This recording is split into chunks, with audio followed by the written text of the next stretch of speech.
Mga master, may natanggap din po tayong isang mensahe na kung saan ay tila may mga naghahanap daw ng guidelines para sa PEI. Yun daw pong para sa 2023 talaga, no?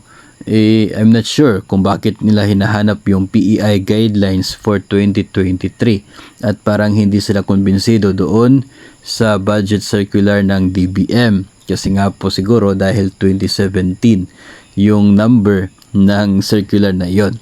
Pero kung atin po titingnan mga master, yun pong title, subject ng Budget Circular 2017-4 issued last December 4, 2017. Klaro po na sinasabi na ito po yung guidelines on the grant of the Productivity Enhancement Incentive or PEI to government employees for fiscal year 2017 and years thereafter. Kung titingnan po natin hanggang sa 2017 lamang na taon ay talaga maghahanap tayo ng latest na guidelines para sa kasalukuyang taon. Pero ang sinasabi kasi may dagdag, or fiscal year 2017 and years thereafter. Yung years thereafter mga master nangangahulugan na mula sa 2017 hanggang sa mga sumusunod na mga taon, as long as wala pong maging bagong guidelines.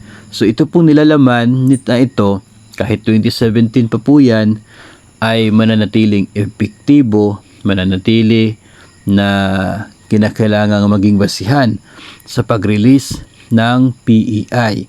No, siya po yung dapat na maging basis natin mula 2017 and the years thereafter, including 2023, 2024, 2025. As long as walang bagong guidelines na ilalabas, mananatiling effective itong Budget Circular number 2017-4. So, kahit po 2023 na ngayon, dahil hindi naman po nag-release ng panibagong guidelines si DBM, so ganito pa rin. Siya pa rin yung atin po dapat na pagbabasihan. So, huwag na po tayo maghintay na maglabas ng bagong guidelines for 2023 dahil malapit na po yung release niyan. So, yun na po yung ating pagbabasihan. So, wala na tayong hanapin ng 2023 guidelines sa PEI. Ito na pong 2017 guidelines kasi malinaw naman po sinabi na and years thereafter. Yun din po yung isang pagkakaiba ng PEI doon sa atin pong Rice Assistance and Service Recognition Incentive. Yun po kasing para sa bigas at para sa SRI, naka-specific po siya sa isang particular na taon at wala pong sinabi na years thereafter. Kaya every year talaga tayo mag-aabang ng bagong order bago tayo mag-expect.